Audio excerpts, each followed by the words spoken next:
न स्वल्पमप्यध्यवसाय भीरोः करोति विज्ञान विधिर्गुणं हि। अंधस्य किं हस्ततलस्थितोऽपि प्रकाशयत्यर्थमिह प्रदीपः। परिश्रमशीलाः भारतीय ज्ञानानुरक्ताः तत्संरक्षणपराः च प्रियाः वार्तावली समीक्षकाः साप्ताहिकस्य वार्तावलीति संस्कृतकार्यक्रमस्य नूतने एतस्मिन् अंके भवतीनां च प्रणतिपूर्वकं स्वागतं करोमि। एषः अहं गवीश द्विवेदी। प्रयत्नतः ज्ञानस्य विज्ञानस्य च पुनः प्रतिष्ठापकेभ्यः सर्वेभ्यः सुधीजनेभ्यः ममापि नमः पूर्वकम् अभिनन्दनानि। अहमस्मि लता वशिष्ठः। दर्शकाः, भारतीयं वाङ्मयमस्ति अति विस्तृतं विशालं च। एतस्मिन्नेव वाङ्मये सन्ति अद्भुतानि सुभाषितानि अपि। जीवनस्य प्रत्येकं परिस्थितौ मार्गदर्शकानि एतानि सुभाषितानि व्यावहारिकं ज्ञानमपि ददति। आयान्तु कार्यक्रमारम्भे तावत् अवलोकयामः एतदङ्कीयं सुभाषितम्। अर्थेन भेषजं लभ्यम् आरोग्यं न कदाचन अर्थेन ग्रन्थ संभारः ज्ञानं लभ्यं प्रयत्नतः। धन से दवा खरीदी जा सकती है, स्वास्थ्य नहीं। इसी प्रकार धन से बड़े बड़े ग्रंथ लिए जा सकते हैं, परंतु ज्ञान तो प्रयत्न और परिश्रम करने से ही प्राप्त किया जा सकता है।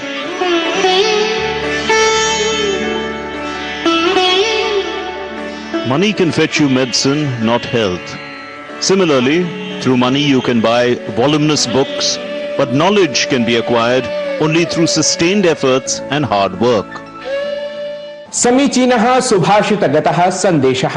साम्प्रतं देश विदेशेषु घटितानां विविध घटनाक्रमाणां प्रस्तुतिक्रमः अस्ति आगतः। तदर्थं विगत सप्ताहे घटिताभ्यः प्रमुख घटनाभ्यः चिताः संपादिताः च वार्ताः अत्र प्रस्तूयन्ते प्रवाहमय स्वरेण। प्रधानमंत्री नरेंद्र मोदी गुजरात राज्ये 34 कोटि रूप्यक समन्वितानां विकास परियोजनानां शुभारम्भं कृतवान्। तावत् भावनगरे समायोजिते समुद्र से समृद्धि इत्यस्मिन् कार्यक्रमे प्रधानमंत्री तत्र जनसमूहं सम्बोधितवान्। प्रधानमंत्री नरेंद्र मोदी पूर्वोत्तर दिग्वर्ती भारतस्य उपहारक्रमानुगुणं मिजोरम मणिपुर आसम राज्येषु क्रमशः आइजोल नगरे 9 कोटि रूप्यकाधिक धनान्वितानां रेलमार्गोर्जा खेलादि क्षेत्रादिभिः सम्बद्धानाम् अनेक विकास परियोजनानां, मणिपुरे 73 कोटि रूप्यक संवलितानाम् अनेक विकास परियोजनानाम् अथ असम राज्यस्य दरांग क्षेत्रे 63 कोटि रूप्यक समन्वितानाम् औद्योगिक विकास परियोजनानाम् आधारशिलां संस्थापितवान्। प्रधानमंत्री नरेंद्र मोदी मध्यप्रदेशस्य धार जनपदे स्वस्थानारि शक्तः च परिवारः इत्येतस्य राष्ट्रस्तरीयस्य स्वास्थ्याभियानस्य शुभारम्भं कृतवान्। तत्रैव प्रधानमंत्री मोदी 8 राष्ट्रिय पोषण मासस्यापि शुभारम्भं कृतवान्। एषः पोषण मासः सेप्टेम्बर मासस्य 17 दिनाङ्कतः अक्टोबर मासस्य 16 दिनाङ्कं यावत् प्रवर्तयिष्यते। गृहमन्त्री अमित शाह गुजरात राज्यस्य गान्धीनगरे हिन्दी दिवसावसरे आयोजिते 5मे अखिल भारतीय राजभाषा सम्मेलने सम्मिलितः अभवत्। गृहमन्त्री अमित शाह तत्र कार्यक्रमं सम्बोधयन् उक्तवान् यत् यदि सर्वाणि कार्याणि जनभाषायां भवन्ति तर्हि जनैः सह सम्पर्कः स्वयम् एव अभिवृद्धः स्यात्। आगामी वर्षस्य फेब्रुवरी मासे भारतं कुर्यात् एआई इम्पैक्ट समिट इत्येतस्य शिखर सम्मेलनस्य अध्यक्षताम्। केन्द्रीय मन्त्री अश्विनी वैष्णवः एतत्सम्बद्धं प्रतीकचिह्नं प्रकाशितवान्। तावत् प्रवर्तमानमासे एव प्रकाशितं स्यात् एआई गवर्नेन्स फ्रेमवर्क इत्याख्यं प्रारूपम्। ऐषमः एशिया चषक प्रतियोगितायां भारतेन अनुक्रमं तावत् तृतीयः विजयः समधिगतः। स्पर्धायां भारतेन ओमान दलं 21 धावनाङ्कैः पराभूतम्। अधुना सुपर 4 इत्येतस्मिन् वर्गे भारत पाकिस्तान श्रीलंका बांग्लादेश दलानि समाविष्टानि। तावत् रविवासरे भारत पाकिस्तान दलयोर्मध्ये प्रतिस्पर्धा भवेत्। देशे विविध कार्यक्रमाः जाताः, जायमानाः च स्युः। एतादृशेषु एव विशिष्टेषु कार्यक्रमेषु अन्यतमः कश्चन कार्यक्रमः देशस्य राजधान्यां दिल्ल्याम् अनतिचिरम् एव समाचरितं गतः। विज्ञान भवने तावत् संस्कृति मन्त्रालयेन आयोजितः एषः कार्यक्रमः अवर्तत ज्ञान भारतम् इत्यभियानस्य प्रवर्तनपरः। एतस्मिन्नेव विषये 3 दिवसीयम् अन्ताराष्ट्रियं सम्मेलनम् आयोजितम्। प्रधानमन्त्रिणं नरेन्द्र मोदिनं समेत्य देशस्य शीर्ष नेतारः अथ शिक्षाविदः च भारतीय ज्ञान परंपरा संवलिते सम्मेलने सहभागं कृतवन्तः। कीदृशमासीत् सम्मेलनं, किं च आसीत् एतस्य उद्देश्यम्, एतत् सर्वमपि ज्ञातुम् अवलोकयामः वृत्तमेतत्।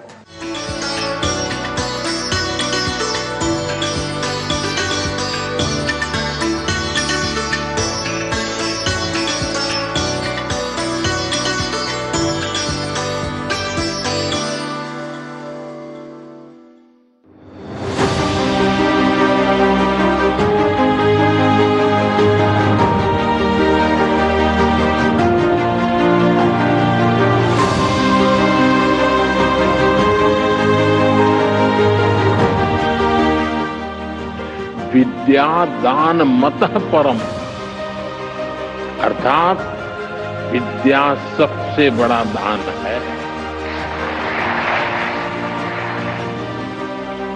प्राचीनकालतः एव विद्यायाः महत्त्वं शास्त्रेषु सविस्तरम् अस्ति सम्प्रकीर्तितम्।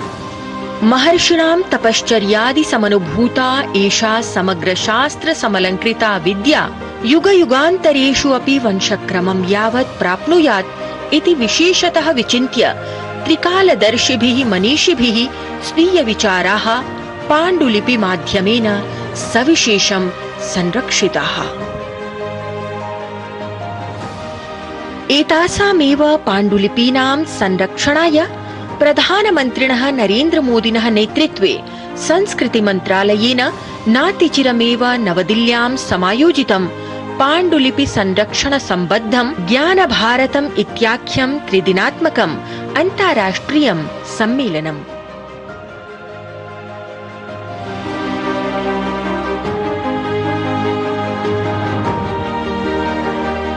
सहस्रशः अमूल्य पाण्डुलिपि समन्विते प्रदर्शनी सज्जिते एतस्मिन् सम्मेलने प्रधानमन्त्री नरेन्द्र मोदी ज्ञानभारतमिति नाम्ना वेब फलक विशेषं लोकाय समर्पितवान्।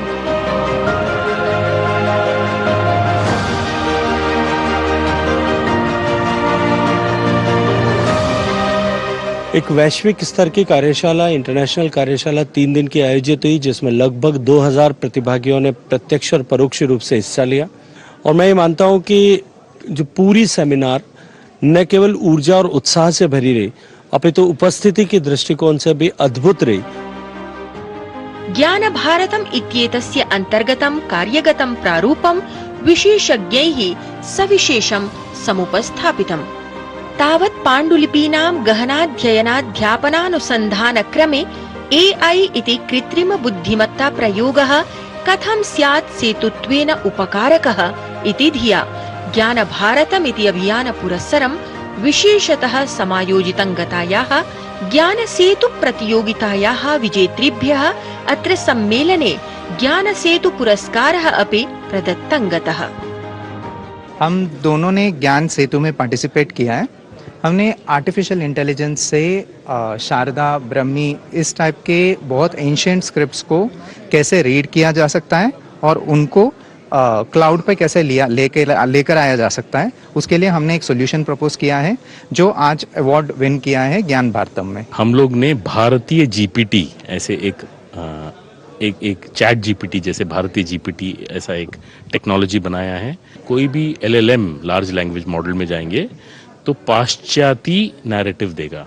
अगर आप भारतीय जीपीटी में जाएंगे, इम्बर्स AI के भारतीय AI फाउंड्री लैब में जाएंगे तो भारतवर्ष का इसमें क्या योगदान रहा है, इसकी बात कहेगी वो। त्रिदिनात्मके ज्ञान भारतमिति अन्ताराष्ट्रिये सम्मेलने पाण्डुलिपि विशेषज्ञाः पञ्चस्तम्भेषु समूह चर्चां समाचरितवन्तः। कार्यक्रमे देशविदेशेभ्यः समागताः भूयोऽपि 200 विद्वांसः, सम्बद्धाः शोधच्छात्राः अथ समाजे शास्त्र परम्परायाः प्रसाराय संलग्नाः सक्रिय प्रतिभागिनः ज्ञान भारतमिति अभियानमालक्ष्य उत्साहं प्रकटितवन्तः।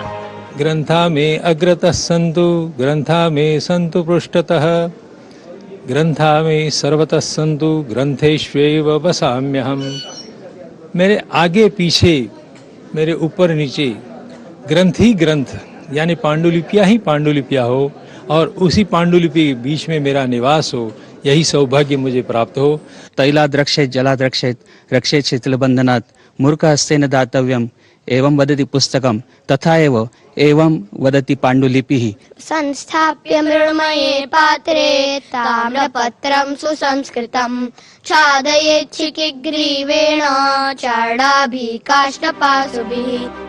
सांस्कृतिकं पुनर्जागरण द्योतकं हि एतद् ज्ञान भारतमिति अन्ताराष्ट्रियं सम्मेलनं वस्तुतः मनीषिणां ज्ञानशास्त्राणां पुनरपि अध्ययनाध्यापन नवशोधानां दिशि नवत्वोपस्थापन पुरस्सरं समाजे नवजागरणं समानेष्यति इति भारतस्य सिद्धः स्यात् सगौरवं प्रयत्नः।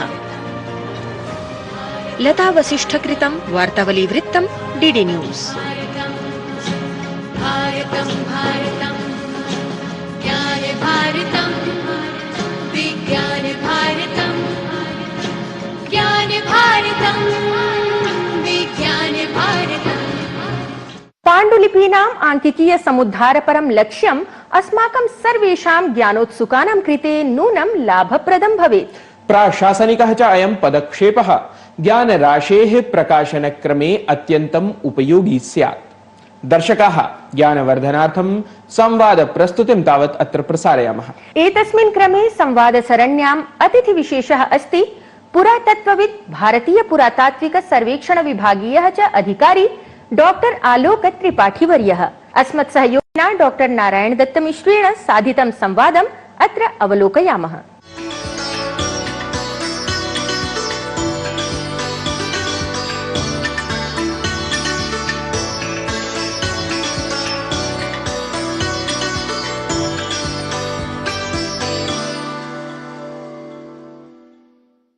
नमः वार्तावली प्रियेभ्यः सर्वेभ्यः अपि दर्शकेभ्यः। अद्य वार्तावल्याः साक्षात्कारक्रमे कश्चन विशिष्टः अतिथिः अस्मत् समक्षं राजते। स च अस्ति डॉक्टर आलोक त्रिपाठीवर्यः, यः भारतीय पुरातात्विक सर्वेक्षणस्य अपर महानिदेशकः अपि अस्ति। महोदय, सर्वादौ नमामि अत्र भवन्तम्। मम प्रथमः प्रश्नः अस्ति यत् अचिरादेव ज्ञानभारतम् इत्येतस्य अभियानस्य आरम्भः जातः, तदाधृत्य अन्ताराष्ट्रियं सम्मेलनं 3 दिवसीयम् अनुष्ठितं। वस्तुतः पाण्डुलिपीनां संरक्षणाय एतत् नाम सर्वमपि प्रकल्पमात्रमस्ति। अहं ज्ञातुकामः यत् पाण्डुलिपिगतं यत् लिपिशब्दमाहात्म्यमस्ति तद्विषये भवान् कृपया विवृणोतु। हमें मालूम है कि भारत में ज्ञान की एक बहुत प्राचीन परंपरा रही है, जो सभ्यता के विकास के साथ ही हमारे पास थी। लेकिन लिपियों और भाषा की जानकारी न हो पाने से बहुत सारी ऐसी हमारा ज्ञान है जो अभी तक बाहर निकल के नहीं आया है। और जब हम भारत के प्राचीनतम इतिहास की बात करते हैं तो हमारा ध्यान जाता है सिंधु सभ्यता की तरफ, या जो प्राचीनतम भारतीय सभ्यता है, जो भारत की ही नहीं विश्व की प्राचीनतम सभ्यता है। और उसके जो लेख थे जिसको हम सिंधु लिपि के नाम से जानते हैं, उसको अभी तक बहुत ही विश्वसनीय तरीके से पढ़ा नहीं जा सकता है। तो इस ज्ञान भारतम का एक भाग जो है वो उस पर केंद्रित था कि जो दुनिया की एक प्राचीनतम लिपि है, इसमें हमारी संस्कृति, हमारी सभ्यता के बारे में, हमारे इतिहास के बारे में वो क्या चीज़ें अंकित हैं, कैसे इसको पढ़ा जा सके। और इसके लिए भारत सरकार संस्कृति मंत्रालय की ओर से हम लोगों ने जो व्यक्ति इस क्षेत्र में काम कर रहे हैं विश्व भर में, उन लोगों को आमंत्रित किया और उनकी जो अलग अलग अप्रोचेस हैं उसके बारे में जानने का प्रयास किया, कि जिससे एक सम्मिलित रूप से हम भारत के इस प्राचीनतम कड़ी को जो है वो उजागर कर सकें, जिससे कि हमारा इतिहास जो है वो लगभग 3000 साल पहले चला जाएगा। उसके अतिरिक्त पांडुलिपियों के विषय में भारत भर से और दुनिया से बहुत सारे विद्वानों ने आकर उनके विभिन्न क्षेत्रों में, जैसे उनका संरक्षण है, उनकी खोज है, उनका रखरखाव है, उनका डिजिटाइजेशन है, उसके विषय में 3 दिन तक जो है वो बहुत ही यानी इन्वॉल्व हो के इस पे जो है मंथन किया, जिससे कि इस भारत की ज्ञान परंपरा के बारे में हम जान सकें और दुनिया को इसको बता सकें। ज्ञान भारतम् इत्येतस्य अभियानस्य अन्तर्गतं वस्तुतः पाण्डुलिपीनाम् आङ्किकीकरणं यदस्ति तदेव उद्देश्यं मुख्यं। वस्तुतः एतस्य लक्ष्यस्य प्राप्तये भवादृशाः ये पुरातत्त्वविदः सन्ति, पुरातत्त्वशास्त्रविशारदाः, ते कथं योगं तत्र प्रदातुम् अर्हन्ति, अथ विशेषतः पुरातात्विकस्थलेभ्यः नाम ये शिलालेखाः आप्यन्ते, अभिलेखाः वा आप्यन्ते, तेषां संदर्भे वस्तुतः अत्र भवतः कः विचारः? पांडुलिपियां एक जो है वो विषय है, और पांडुलिपियां जो हैं वो पुरावशेष भी आती हैं। तो antiquities and art treasure act में जो पुरावशेषों की परिभाषा है उसमें पांडुलिपियां भी उसमें सम्मिलित हैं। तो हमको इसको दोनों दृष्टि से देखना होगा। एक है उनकी भाषा, उनकी लिपि, उनका ज्ञान, वो एक विषय है। दूसरा है पुरावशेष के रूप में इनका संरक्षण, उनका रखरखाव और उनको देश से बाहर न जाएं, इस बारे में हमको अपने भारतीय नियमों के अनुसार उसकी देखभाल करना। जहाँ तक पुरातत्व का विषय आता है, इनका संरक्षण जो है वो एक बहुत ही महत्वपूर्ण जिम्मेदारी है, जो पुरातत्वविद का एक कर्तव्य होता है कि वो प्राचीन अवशेषों को, प्राचीन स्मारकों को, स्थलों को उसी रूप में संरक्षित रखे जैसे वो प्राप्त हुए हैं, और आगे आने वाली जनरेशन्स को हम उनको उसी रूप में उपलब्ध करा सकें। तो पुरातत्व जो है वो इनके संरक्षण में एक बहुत ही महत्वपूर्ण भूमिका निभाता है और निभा सकता है। जहाँ तक है पुराभिलेखों की बात, तो भारतीय पुरातत्व सर्वेक्षण में एक अभिलेख शाखा है जिसमें विभिन्न लिपियों के संस्कृत है, द्रविडियन भाषाएं हैं, अरेबिक पर्शियन है, उनके हमारे विशेषज्ञ हैं जो पिछले लगभग 100 से ज़्यादा सालों से इन अभिलेखों की प्रतियां बनाते रहे हैं, उनको पढ़ते रहे हैं, और प्रति वर्ष इनकी जो है रिपोर्ट भी आती है, और जिससे कि इन अभिलेखों में जो भी इतिहास समाहित है वो लोगों को जानकारी मिलती है। और उस दिशा में जो है भारतीय पुरातत्व सर्वेक्षण लगातार काम कर रहा है और उसमें अग्रसर है। ज्ञान भारतम इत्येतस्य अभियानस्य यद् उद्देश्य जातम् अस्ति, वस्तुतः तद् अधिकं प्रभावपूर्णं भवेत्। तदर्थं भारतीय पुरातात्विक सर्वेक्षणस्य अथवा एवं विधाः याः संस्थाः सन्ति तासां किं तत्र विशिष्टं तत्र योगदानं भवितुमर्हति? देखिए, पांडुलिपियों में हमारा ज्ञान लिखित रूप में समाहित है। पुरातत्वविद जब उत्खनन करता है तो वो उन घटनाओं का या उन चीज़ों का जो है वो मटेरियल एविडेंस ढूंढता है। कई बार ऐसा होता है, कुछ ऐसे अवशेष मिलते हैं, अगर हमें उस समय के इतिहास या विज्ञान या परंपराओं की जानकारी नहीं है तो उनका इंटरप्रिटेशन करने में एक दिक्कत आती है।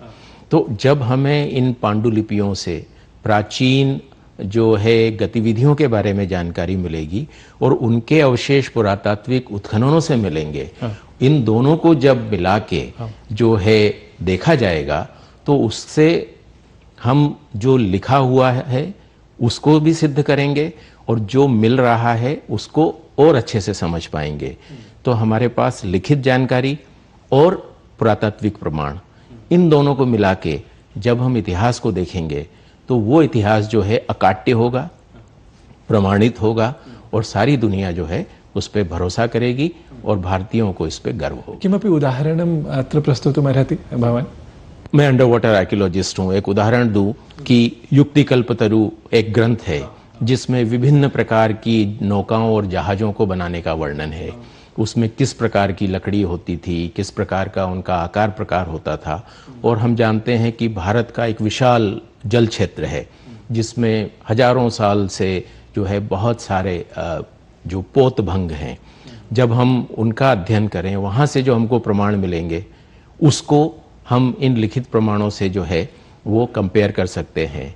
और जैसा वर्णन हमको यहाँ मिलता है वैसे ही अगर हमको प्रमाण मिलते हैं तो ये अपने आप में सिद्ध हो जाता है कि ये सिर्फ कोई काल्पनिक कथाएं नहीं हैं, बल्कि वो सत्य है जो उस समय था और आज हम उसके प्रमाण जो है ढूंढ के निकाल रहे हैं।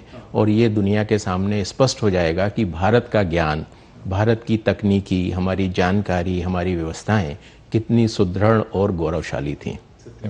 वस्तुतः ज्ञान भारतम् इत्यस्य अभियानस्य एतदेव उद्देश्यं। तथापि अनुसन्धानं किमपि स्यात्, नवीनं स्यात्, शोधकर्म तथा स्यात्, एवम् अपेक्षा भवति अन्येषाम्। अथ ये संस्कृतज्ञाः भवन्ति ते, अथ ये पुरातत्त्वविदः भवन्ति ते परस्परम् आत्मानं तत्र संयोज्य किमपि ते कुर्युः।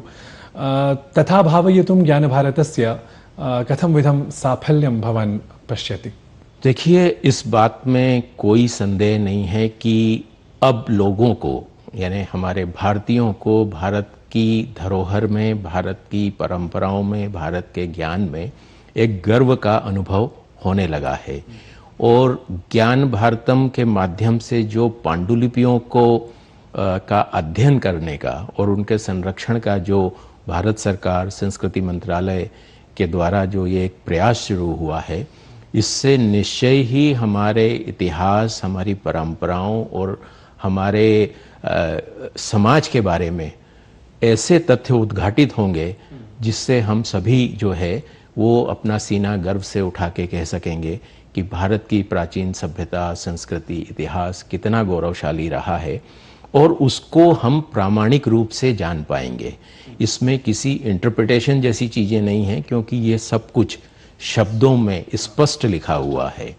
और ये जो है एक जो बहुत इसमें अच्छी बात है कि ये भाषाविदों को इकट्ठा कर रहा है, इतिहासकारों को, लिपिकारों को और वैज्ञानिकों को, जो बिल्कुल एडवांस जैसे जो है आर्टिफिशियल इंटेलिजेंस है, डिजिटाइजेशन है, कंप्यूटर टेक्नोलॉजी है। तो ये विज्ञान और ज्ञान दोनों का एक ऐसा संयोजन है जिसकी आवश्यकता हमेशा थी, लेकिन आज वो लोग सब साथ आके अपने जो है ज्ञान को पुनः खोजने के लिए जो प्रयासरत हैं, इससे जो निकल के आएगा वो सिर्फ भारत के लिए नहीं, सारी दुनिया के लिए जो है वो लाभकारी होगा।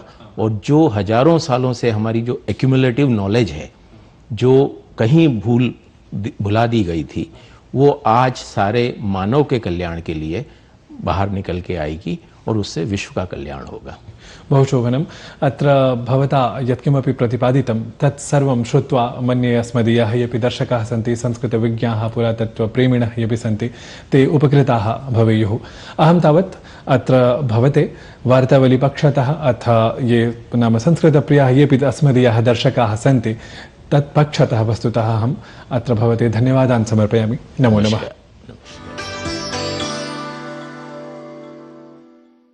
शोभनः संवादः। त्रिपाठीवर्यस्य अभिप्रायः निश्चयेन सर्वेभ्यः ज्ञानगम्यः स्यात्। भारतीय ज्ञानराशेः सम्पोषणक्रमे एतादृशानाम् अधिकारिणां प्रयासाः स्तुत्याः भवन्ति। अतिथिवर्यं प्रति पौनः पुण्येन धन्यवादवचांसि व्याहरन्तः सम्प्रति संगीत प्रस्तुतिक्रमार्थम् अग्रेसरामः। मनोरञ्जनार्थं संकल्पिते संस्कृत संगीत निर्झरी क्रमे तावत् अवलोकयन्तु एतदङ्कीयां प्रस्तुतिम्। सञ्चरतधर सुरामधुरध्वनि मुखरितमोहन वंशम्। सञ्चरतधर सुरामधुरध्वनि मुखरितमोहन वंशम्।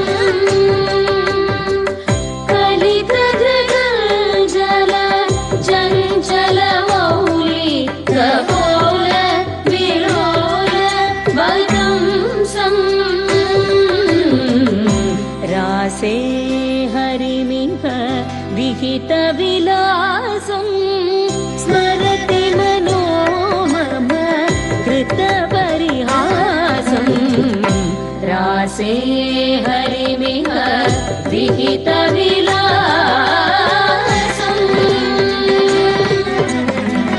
गीत संगीत युता प्रस्तुतिः मनोमोदकरी अस्ति।